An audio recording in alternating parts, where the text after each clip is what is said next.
Hello बच्चों, मैं राम प्रवेश सर। आप लोगों का स्वागत है एएसबी क्लासेस एनकेई में। मैं हिंदी व्याकरण पढ़ाता हूँ। ठीक है, तो आज चलिए हम व्याकरण से शुरू करते हैं। और व्याकरण में मेन टॉपिक, पहला टॉपिक होता है वर्ण। और वर्ण में जितना भी आता है, स्वर वर्ण और व्यंजन वर्ण, स्वर वर्ण में जितना भी आता है और व्यंजन वर्ण में जितना आता है, इन सभी के बारे में आज हम चर्चा करेंगे या जान लेंगे।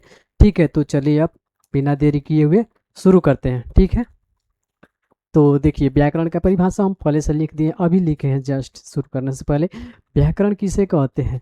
व्याकरण के माध्यम से ही हम शुद्ध शुद्ध बोलना, शुद्ध शुद्ध लिखना या अपने विचारों और भावों को एक दूसरे से आदान प्रदान करने को ही व्याकरण कहा जाता है। ठीक है, तो चलिए ये आप लोग पढ़ भी सकते हैं।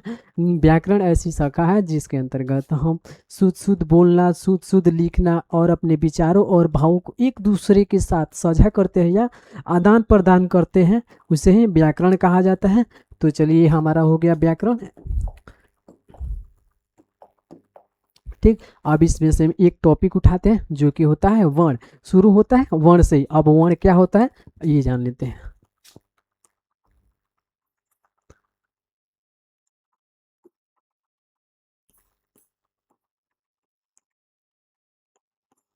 अब वर्ण का एक परिभाषा होता है। वर्ण, वर्ण क्या होता है? जिसका खंड या टुकड़ा नहीं किया जा सकता है उसे क्या कहा जाता है? वर्ण कहा जाता है।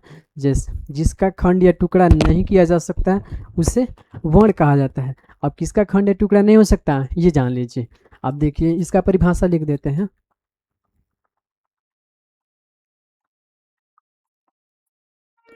जिसका खंड या टुकड़े नहीं किया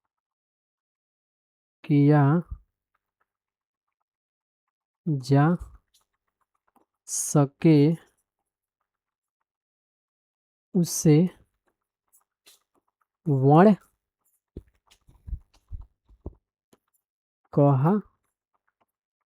जाता है। अब किसका खंड या टुकड़ा नहीं हो सकता है इसके बारे में जान लीजिए। ये तो कह दिया है कि जिसका खंड या टुकड़ा नहीं किया जा सकता है उसे वर्ण कहा जाता है। और किसका खंड या टुकड़ा नहीं हो सकता है ये जान लीजिए। अब किसका खंड या टुकड़ा नहीं हो सकता है, जैसे हम एग्जाम्पल के तौर पे हम ले लेते हैं। एग्जाम्पल,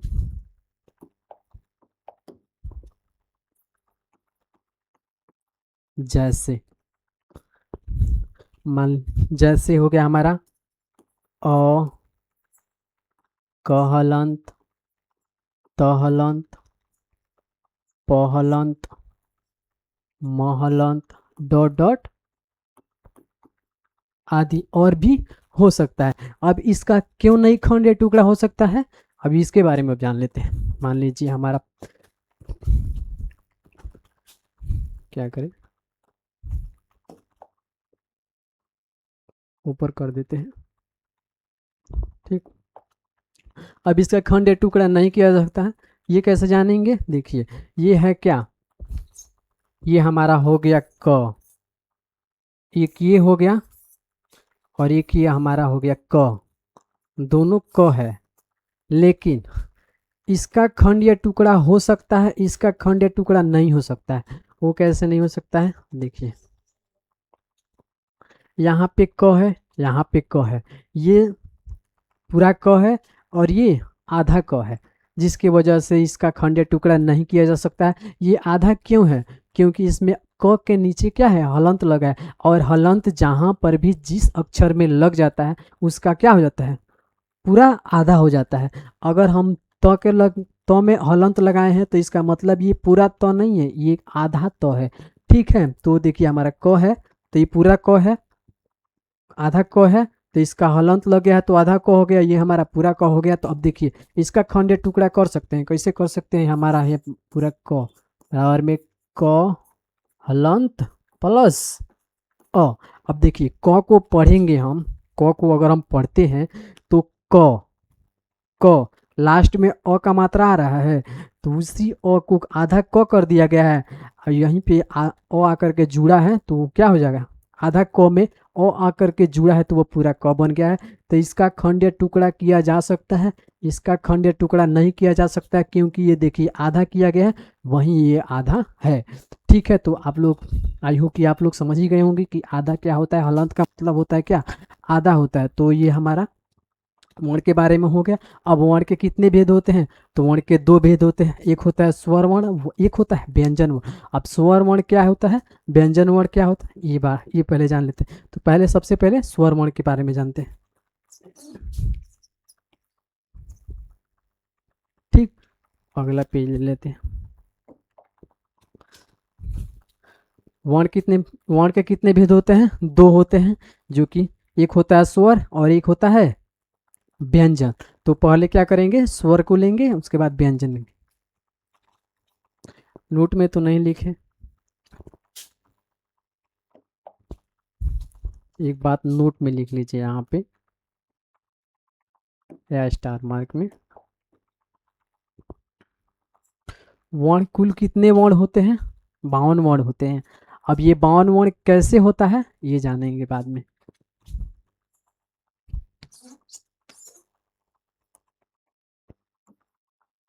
कुल वर्ण की संख्या, कुल वर्ण की संख्या कितनी होती है, कुल कितने वर्ण होते हैं, तो 52 होते हैं। कुल कितने वर्ण होते हैं, 52 होते हैं। अब ये 52 कैसे होता है, ये ये बाद में जानेंगे। ठीक है, तो स्वर और वर्ण, स्वर वर्ण और व्यंजन वर्ण में जितने भी वर्ण होते हैं, इन्हीं दोनों में सब 52 वर्ण होते हैं। तो अभी 52 वर्णों के बारे में जान लेते हैं। सबसे पहले स्वर वर्ण से शुरू करते हैं। वर्ण के कितने भेद होते हैं, तो दो भेद होते हैं। वर्ण के कितने भेद होते हैं, तो वर्ण के कुल कितने भेद होते हैं, वर्ण के कुल दो भेद होते हैं। वर्ण के दो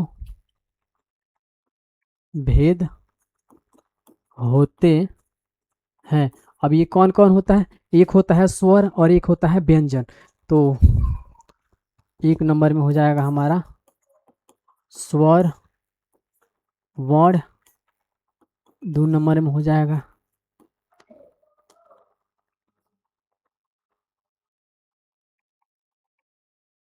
व्यंजन। स्वर वर्ण और एक होता है व्यंजन। तो सबसे पहले हम क्या जानेंगे, स्वर वर्ण के बारे में जानेंगे, तो अब उसके बाद व्यंजन वर्ण के बारे में जानेंगे। चलिए, ठीक, एक नंबर में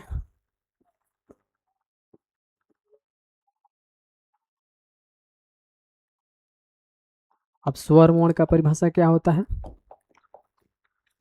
वैसा वर्ण जिसका उच्चारण करते समय किसी अन्य वर्ण की सहायता नहीं ली जाती है, उसे क्या कहा जाता है, स्वर वर्ण कहा जाता है। यानी कि कहने का मतलब है जिसका उच्चारण स्वतः होता है उसे स्वर वर्ण कहा जाता है, कहा जाता है या कहते हैं।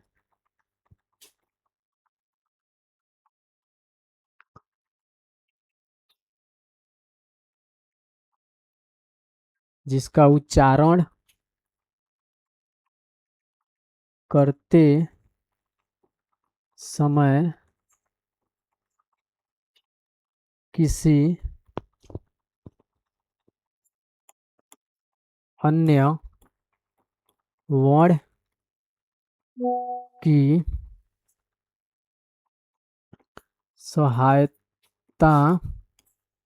सहायता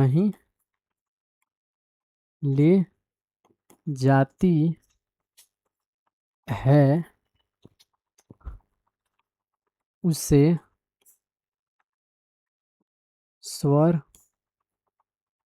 वर्ण कहा जाता है। जिसका उच्चारण करते समय किसी अन्य वर्ण की सहायता नहीं ली जाती है उसे क्या कहता है, स्वर वर्ण कहा जाता है। और स्वर वर्ण कितने होता है, तो कुल स्वर वर्ण कितना होता है, 11 होता है। अब कौन कौन होता है ये जान लेते हैं। ठीक है, स्वर वर्ण जिसका उच्चारण करते समय किसी अन्य वर्ण की सहायता नहीं ली जाती है उसे स्वर वर्ण कहा जाता है। जैसे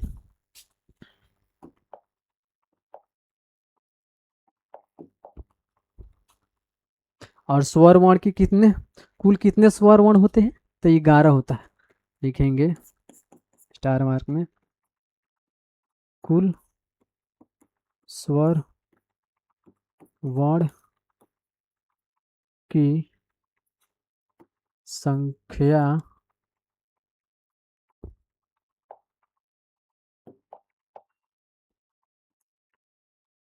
11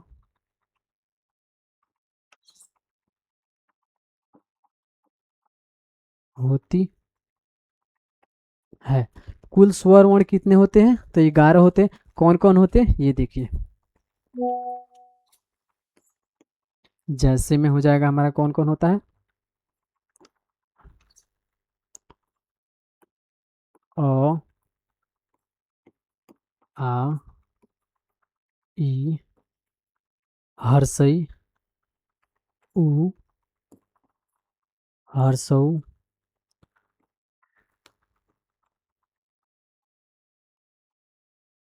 री, ए, ऐ, उ, औ। ये हमारा कितना है?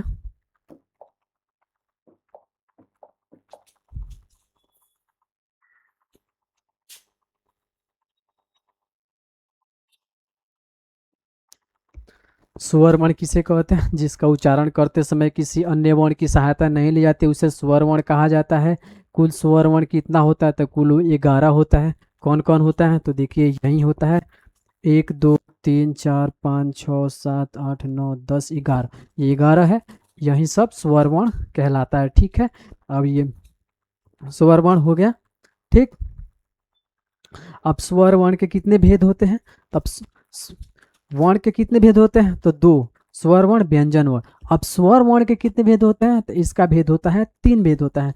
ठीक है, अब लिखे स्वर वर्ण के कितने भेद होते हैं? 3 होता है। उच्चारण में लगने वाले समय के अनुसार स्वर वर्ण के कितने भेद होते हैं? 3 होता है। एक होता है ह्रस्व स्वर, एक होता है दीर्घ स्वर, एक होता है पलुत स्वर। ठीक, तो चलिए इन सभी को लिख लेते हैं। अगला पेज, स्वर वर्ण के भेद, स्वर के भेद।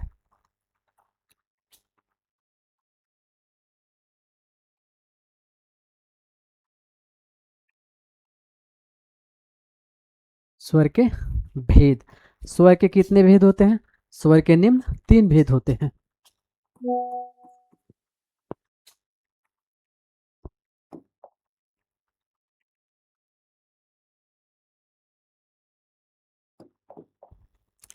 स्वर के कितने भेद होते हैं? स्वर के 3 भेद होते हैं।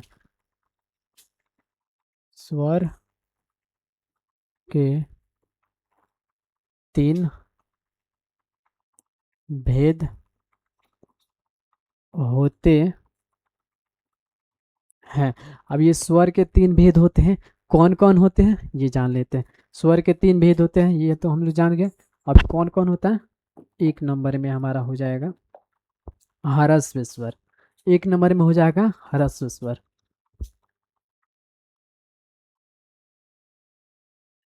ह्रस्व स्वर।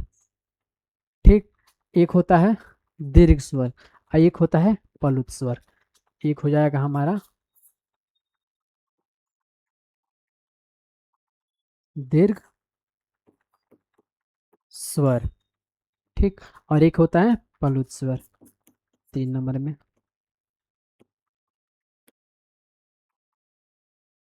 पलुत स्वर। ठीक, अब इसका समझ लीजिए, ह्रस्व होता है तो क्यों होता है, दीर्घ स्वर होता है तो क्यों होता है, पलुत स्वर होता है तो क्यों होता है। ठीक है, तो ह्रस्व स्वर कब होता है? जब किसी अक्षर को उच्चारण करते समय ज्यादा समय नहीं लगता हो उसे ह्रस्व स्वर कहा जाता है। एक ये हो गया 1 नंबर में। अब दीर्घ दीर्घ स्वर। ठीक, वैसा अक्षर है वैसा अक्षर जिसका उच्चारण करते समय ह्रस्व स्वर की अपेक्षा दुगना समय लगता है उसे क्या कहा जाता है? तो दीर्घ स्वर कहा जाता है। ठीक, अब देखिए प्लुत स्वर, वैसा स्वर जिसका उच्चारण करते समय ह्रस्व स्वर, दीर्घ स्वर और से ज्यादा समय लगता है उसे प्लुत स्वर कहा जाता है। ठीक, तो लिख लेते हैं, जिसका उच्चारण करते समय एकमात्र समय लगता है उसे ह्रस्व स्वर, जिसका उच्चारण करते समय द्विमात्र समय लगता है उसे दीर्घ स्वर, जिसका उच्चारण करते समय 3 गुना समय लगता है उसे प्लुत स्वर।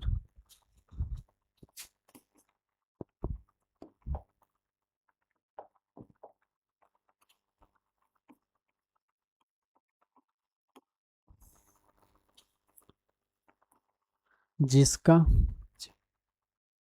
रण करते समय एक मात्रिक समय लगता है उसे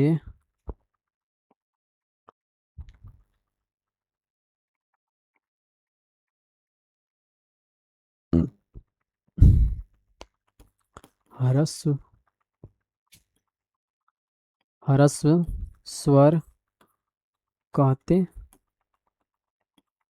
हैं। अब कौन कौन होगा ह्रस्व स्वर में? ह्रस्व स्वर का एग्जाम्पल कौन कौन हो जाएगा? तो देखिए, जैसे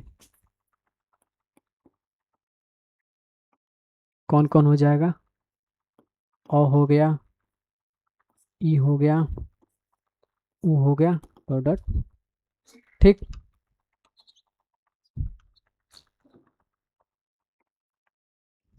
ये क्या हो गया? ह्रस्व स्वर का एग्जाम्पल हो गया, ह्रस्व स्वर का परिभाषा हो गया। ठीक है, तो अब ह्रस्व स्वर जिसका उच्चारण करते समय एक मात्रिक समय लगता है उसे ह्रस्व स्वर कहा जाता है।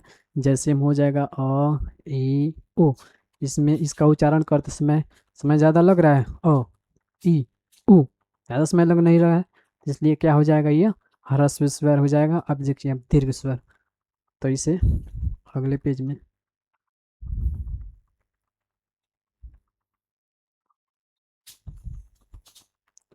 ये ह्रस्व स्वर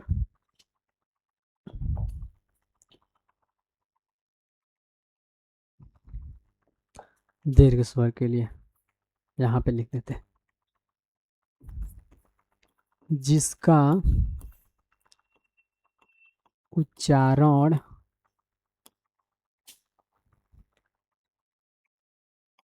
करते समय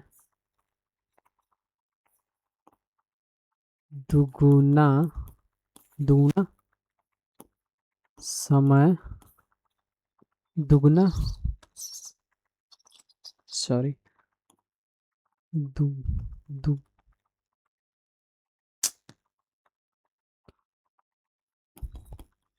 दुगुना समय लगता है उसे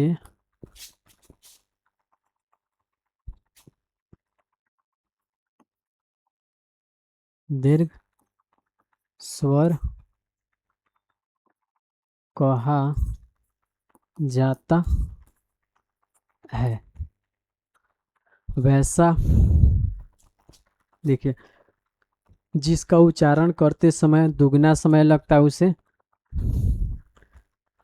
दीर्घ स्वर कहा जाता है। ऐसे ही बोल सकते हैं, दीर्घ स्वर में जिसका उच्चारण करते समय ह्रस्व स्वर की अपेक्षा दुगना समय लगता है उसे दीर्घ स्वर कहा जाता है। अब जैसे में इसका एग्जाम्पल क्या हो जाएगा? जैसे जैसे में कौन कौन हो जाएगा? मान लीजिए आ, हर्षई, हर्षौ, इसका उच्चारण करते समय इन तीनों की अपेक्षा इन तीनों का उच्चारण करते समय दुगना समय लगेगा। कैसे लगेगा? देखिए आ ज़्यादा समय लग रहा है, ई, जोर पड़ रहा है थोड़ा। ऊ, देखिए थोड़ा सा जोर पड़ रहा है इन तीनों के अपेक्षा। ई, ऊ, देखिए इसमें जोर नहीं पड़ रहा है, इसका उच्चारण करते समय जोर पड़ रहा है, तो इसलिए क्या हो जाएगा, दीर्घ स्वर हो जाएगा। अब अब इससे भी ज़्यादा क्या लगता है, समय ज़्यादा लगता है पलुत स्वर में। तब इसका देख लीजिए, इसे भी घेर देते हैं।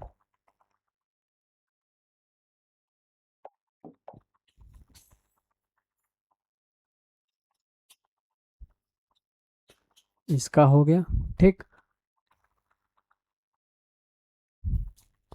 अब इसका यहाँ पे लिख दे रहे हैं।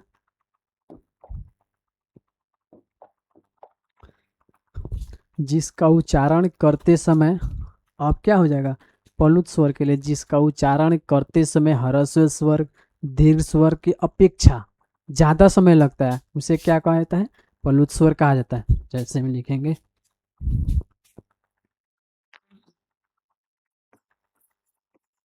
जिसका उच्चारण करते समय ह्रस्व स्वर और दीर्घ स्वर की अपेक्षा ज़्यादा समय लगता है, उसे पलुत स्वर कहा जाता है।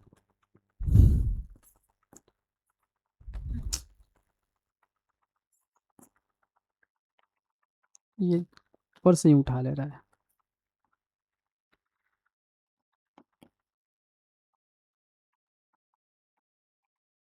ह्रस्व स्वर और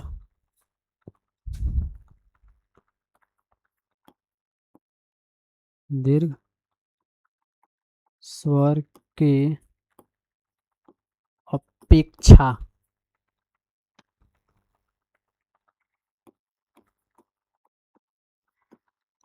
अपेक्षा ज़्यादा समय लगता है, उसे पलुत स्वर कहा जाता है। जैसे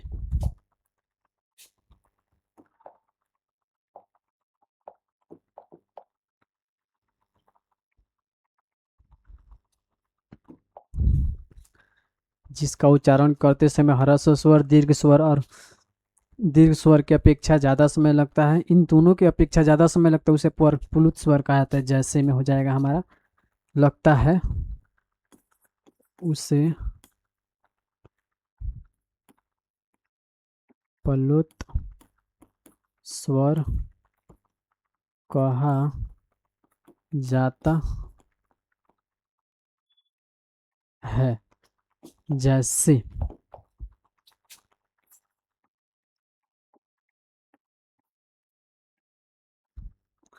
ओम,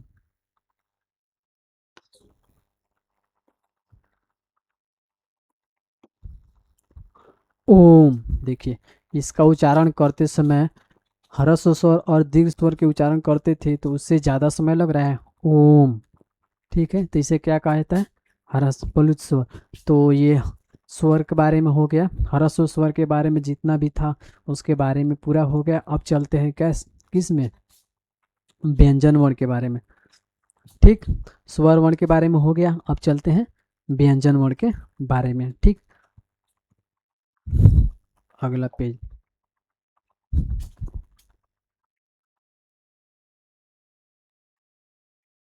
व्यंजन वर्ण, ये हमारा हो गया व्यंजन वर्ण, ठीक। अब व्यंजन वर्ण किसे कहा जाता है, देखिए व्यंजन वर्ण का उच्चारण करते समय ह्रस्व स्वर का सहायता ली जाती है, उसे क्या कहा जाता है, व्यंजन वर्ण कहा जाता है, ठीक है। तो देखिए इसका परिभाषा,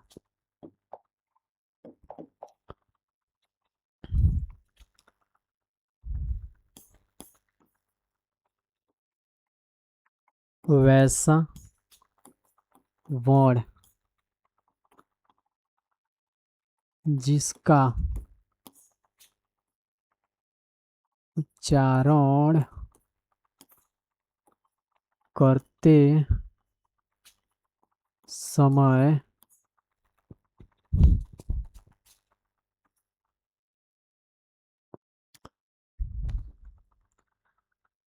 वैसा वर्ण जिसका उच्चारण करते समय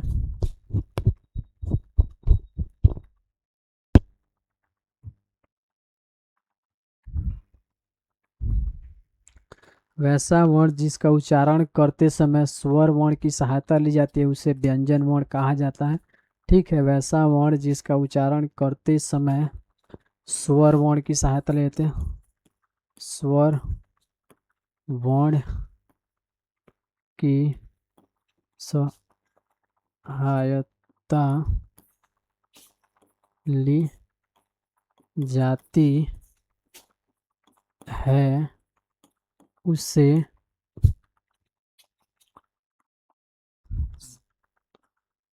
उसे व्यंजन वर्ण कहा जाता है। वैसा वर्ण जिसका उच्चारण करते समय स्वर वर्ण की सहायता ली जाती है उसे व्यंजन वर्ण कहा जाता है। स्वर वर्ण में किसी वर्ण की सहायता नहीं ली जाती है, व्यंजन वर्ण में स्वर वर्ण की सहायता ली जाती है, उसे स्वर व्यंजन वर्ण कहा जाता है। ठीक, हिंदी भाषा में व्यंजन वर्ण की कितनी होती है? 33 होती है। हिंदी भाषा में व्यंजन वर्ण कितनी होती है? 33 होती है। तो लिख लेते हैं, हिंदी में व्यंजन वर्ण कितने होती है? 33 होती है। ठीक है, हिंदी में कुल कितने व्यंजन वर्ण होते हैं? 33 होते हैं।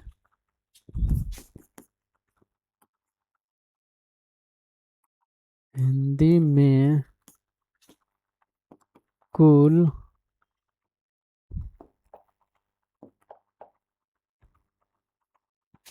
33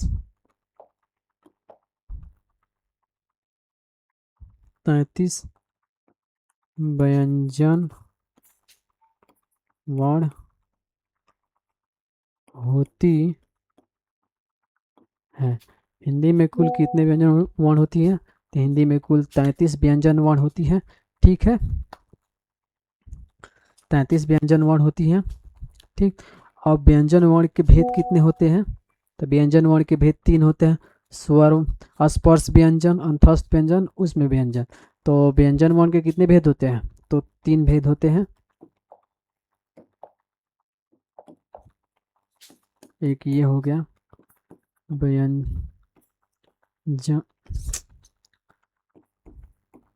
व्यंजन वर्ण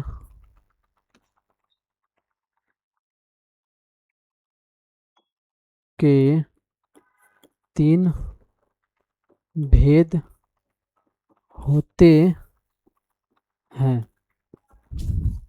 व्यंजन वर्ण के कितने भेद होते हैं? 3 भेद होते हैं। ठीक, एक नंबर में हो जाएगा हमारा क्या? स्पर्श व्यंजन। 2 नंबर में अंतस्थ व्यंजन। 3 नंबर में हो जाएगा उसमें व्यंजन। तो स्पर्श व्यंजन क्या क्या होता है?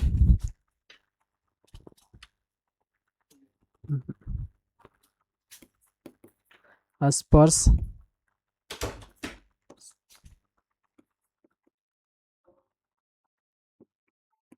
स्पर्श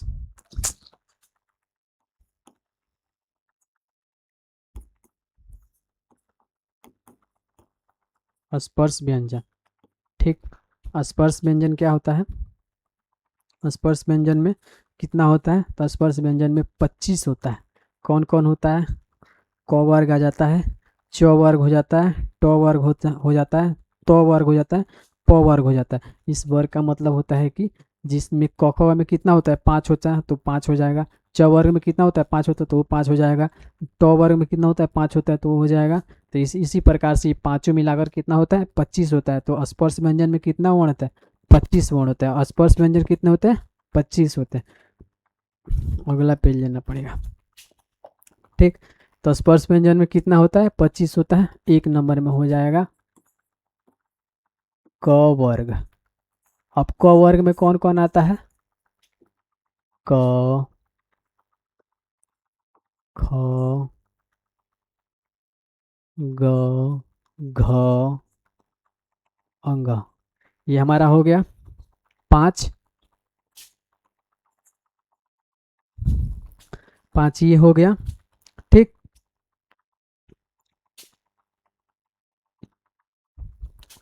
अब इसी प्रकार से चौवर्ग हो जाएगा, टवर्ग हो जाएगा, चौवर्ग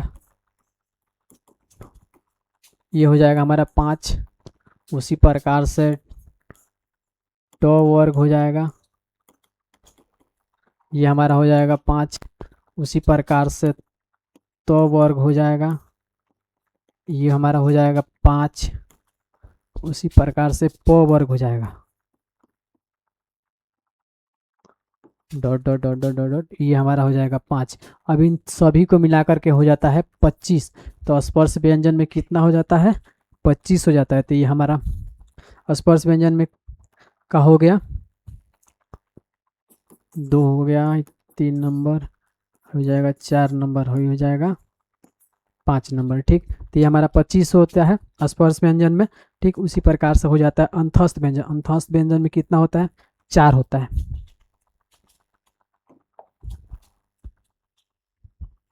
उसी प्रकार से क्या हो जाता है 2 नंबर में? अंतस्थ व्यंजन।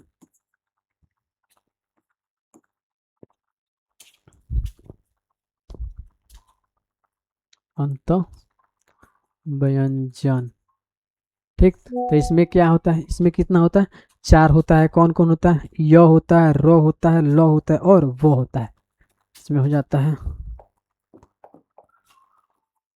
य, र, ल, वो।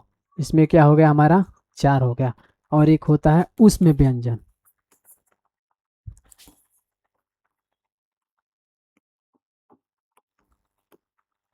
उसमें व्यंजन। ठीक, ये एक होता है उसमें व्यंजन। तो उसमें व्यंजन में कितना होता है? इसमें भी होता है 4 ही होता है। कौन कौन होता है? तलामे से होता है, मूर्धन्य होता है, दंश होता है और ह होता है। तलामे से, मूर्धन्य, दंश, ह। ये अब हमारा ये कितना हो गया? 4 हो गया। ठीक,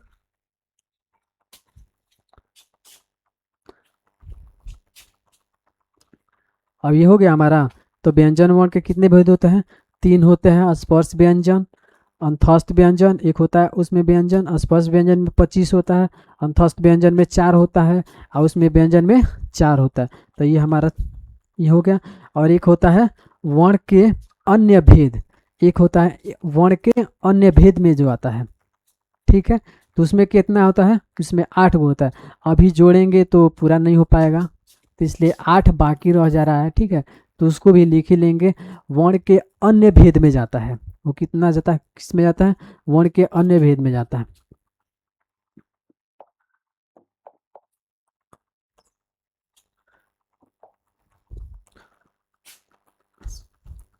एक होता है हमारा वर्ण के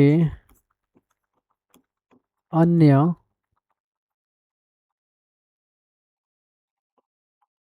भेद, एक होता है वर्ण के अन्य भेद।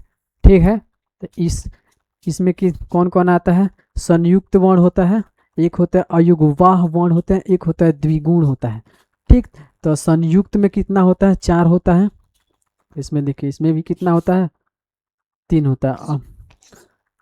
वर्ण के अन्य भेद कितने होते हैं? 3 होते हैं।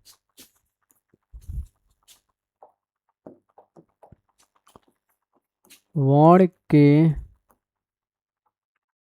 अन्य भेद 3 होते हैं। अब कौन कौन होता है ये जान लीजिए। वर्ण के 3 भेद होता है। एक हो जाता है हमारा, एक हो जाता है संयुक्त वर्ण।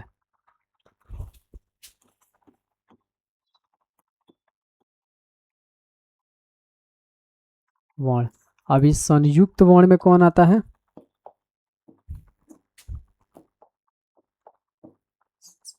संयुक्त वर्ण में क्षत्रज्ञ और एक स्र आता है। एक हो जाता है हमारा छ, दूसरा का हो जाता है त्र, तीसरा का हो जाता है ज्ञ और एक हो जाता है स्र, ये कितना होता है 4, संयुक्त वर्ण में 4, ठीक है। उसी प्रकार से एक होता है अयुग्वा, ये 1 नंबर हो गया, ये हमारा हो जाएगा 2 नंबर। गिर गया, पेन गिर गया। एक होता है अयुग्वा, अयुग्वा, अयुग्वा फाइनल है। हाँ, और एक होता है अयुग्वा वर्ण, तो इसमें कौन कौन होता है, अन, तो सर का हो जाता है अ, ठीक है। एक होता है द्विगुण, जो कि 3 नंबर में होता है। एक होता है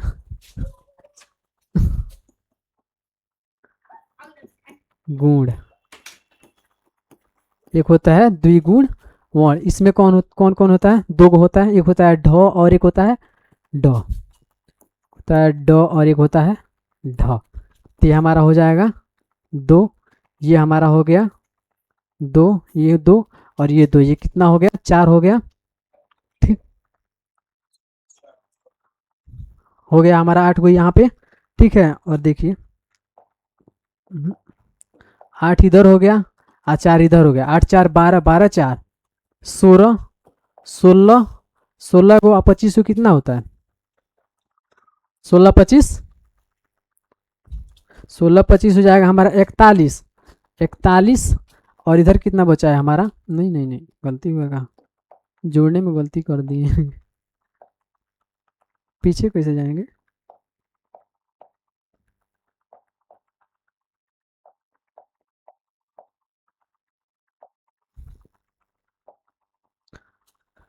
पहला होता है कितना, स्वर वर्ण में कितना होता है 11 होता है, स्वर वर्ण में हमारा हो जाएगा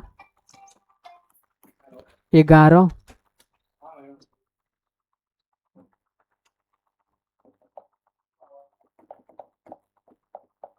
बावन को हमें पुगाना है, ठीक है।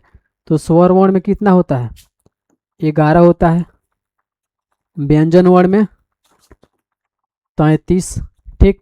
उसी प्रकार से संयुक्त वर्ण में कितना होता है, वर्ण के अन्य भेद में कितना होता है 8 होता है, ठीक हो गया हमारा। स्वर वर्ण में 11 होता है, व्यंजन वर्ण में हमारा 33 होता है और एक होता है संयुक्त वर्ण, अन्य वर्ण में हमारा हो जाता है 8 हो जाता है। अब इन दोनों को तीनों को जोड़ेंगे तो 8 3, 11 1, 12 का 2 हाथ लगा 1, 3 1, 4 1 5, जो कि पूरा हमारा वर्ण कितना होता है 5 होता है। और पूरे वर्ण कितना होता है 52 होता है। और इन 52 वर्णों की समूह को क्या कहा जाता है, वर्णमाला कहा जाता है, ठीक है। तो 52 वर्णों की समूह को क्या कहा जाता है, वर्णमाला कहा जाता है, ठीक है। तो चलिए अब हम विदा लेते हैं। अगर अच्छा लगा हो इस वीडियो ये जो कि व्याकरण का था, हिंदी व्याकरण, तो ज़रूर लाइक और सब्सक्राइब और चैनल को और अच्छा से कीजिए। लो देखिए हमारे गुरुजी आए हैं, इनसे थोड़ा मिल लीजिए।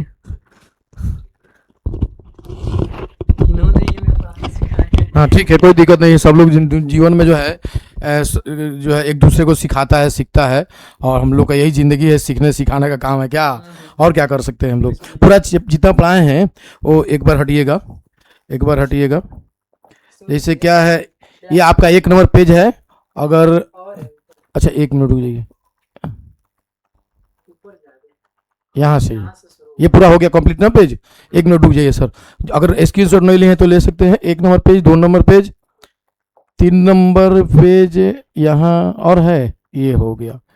तो 3 नंबर पेज ये हो गया आपका, फिर 4 नंबर पेज यहाँ हो गया, ये 5 नंबर पेज हो गया, ये आपका 6 नंबर पेज हो गया, और ये आपका 7 नंबर पेज हो गया, और लास्ट में नहीं है ना, 7 नंबर पेज है। चलिए, तो सर आप लोगों को बता दिए हैं, आप स्क्रीनशॉट लास्ट में ले लीजिएगा। और पढ़ा रहे हैं सर, एक बार क्या करिए, आप लोग वीडियो को जरूर जो है एक बार शुरू से देखिए, सर का पढ़ाने का अंदाज कैसा है। और दुनिया में सब लोग क्या है, एक धीरे धीरे करके सीखता ही है, नहीं सब कोई एकदम माँ के पेट से मतलब सीख के नहीं आया हुआ है, धरती पे आके ही सब कुछ सीखता है। तो चलिए ठीक है, फिर हम लोग मिलते हैं नेक्स्ट क्लास में। और सर के वीडियो को एक बार शेयर करिए दबा के, और लाइक कीजिए, और चैनल को सब्सक्राइब कीजिए, ठीक है ना। चलिए हम लोग विदा लेते हैं। Thank you for watching.